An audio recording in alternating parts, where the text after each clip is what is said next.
আমাদের দাবি না মানা হয় তাহলে আগামী দিনে পেট্রো সেক্টর এবং ওয়াসা এবং আউটসোর্সিং যারা আছে সকলকে আমরা একতাবদ্ধ করে বাংলাদেশের যার যার কর্মস্থল থেকে কর্মস্থল বিরত দিয়ে আমরা আমাদের দাবি আদায় করে ছাড়বো। আমরা আউটসোর্সিং এ আজ প্রায় 22-23 বছর চাকরি করি পশ্চিমাঞ্চল গ্যাস কোম্পানি লিমিটেডে, পেট্রো বাংলার অধীনস্থ একটা কোম্পানি।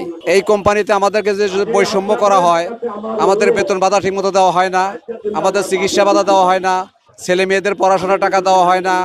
আমাদের বেতন যদি দেওয়ার কথা 3 তারিখে দেয়, হলো 20 তারিখে, বা 2 মাস পরে দেয়, 3 মাস পরে দেয়।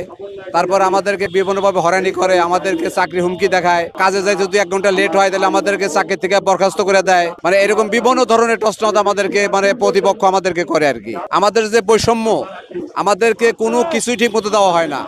আমাদেরকে যে আপনারা যে পাওনা, সে পাওনা আমরা কোনো কিছুই পাই না। হ্যাঁ, আমরা যদি কিছু পাইতাম তবু আমরা জীবন আমরা চলতে পারতাম, বা আমাদের বউ বাচ্চা নিয়ে আমরা ফ্যামিলি নিয়ে চলতে পারতাম।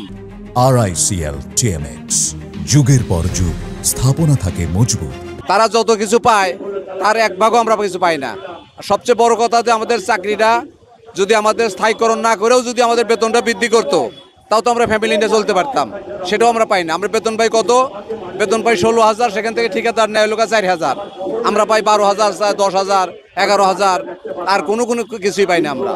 এটা এই জন্যই আমাদের এই বৈষম্যর কারণে আমাদের এই আন্দোলন। এটা থেকে আমরা মুক্ত চাই। ঠিকাদারের দরকার নাই, সরাসরি যদি কোম্পানি আমাদেরকে বেতন পে করে তাহলে আমরা ওই টাকাটা আমরা নিজেরাই পাইলাম। উপদেষ্টা বরাবর আমরা গত 17 আগস্টে আমরা তার বাসভবনে গিয়েছিলাম। তিনি আমাদেরকে বিভিন্নভাবে আশ্বস্ত করেছেন যে আমরা স্ব প্রতিষ্ঠানে নিয়োগের জন্য আমাদের বিভিন্ন আইনগত ব্যবস্থা নেবে এবং যত দ্রুত সম্ভব ঠিকাদার প্রথা বিলুপ্ত করে আমাদের স্ব প্রতিষ্ঠানে নিয়োগ দেবে।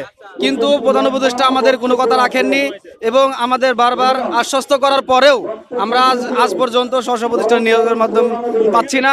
আমরা করজোড়ে অনুরোধ করব প্রধান উপদেষ্টার কাছে এবং উপর মহল যারা আছেন তারা যেন আমাদেরকে ঠিকাদার বিলুপ্ত করে স্ব প্রতিষ্ঠানে নিয়োগ প্রদান করে।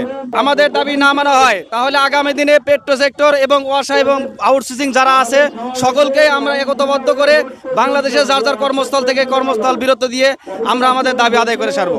ঠিকাদার প্রথা বাতিল করে, দাস প্রথা বাতিল করে আমাদের চাকরি যেন স্থায়ী করা হয় সে ব্যাপারে কথা বলেছিলাম, এবং এইটা নিয়ে আমরা একটা স্মারকলিপি রেডি করেছিলাম। আমরা ডক্টর ইউনূস স্যারের কাছে গিয়েছিলাম আমরা বাসভবনে। উনি আমাদের ব্যাপারটা দেখবে বলেছিল। 1 বছর হয়ে গেল, বাট উনি আমাদেরটা দেখেন নাই। আমাদের যে প্রবলেমটা হচ্ছে, আমাদের সমস্যার শিকার হচ্ছি, সেটা হচ্ছে গিয়ে আমরা ঠিকাদার মুক্ত হতে যাচ্ছি। কারণ আমাদের যে একটা বেতন স্কেল, সেটা আমরা যা পাই সেখান থেকে সিংহভাগেই ঠিকাদাররা নিয়ে যায়। সো আমরা এটা থেকে মুক্তি যাচ্ছি।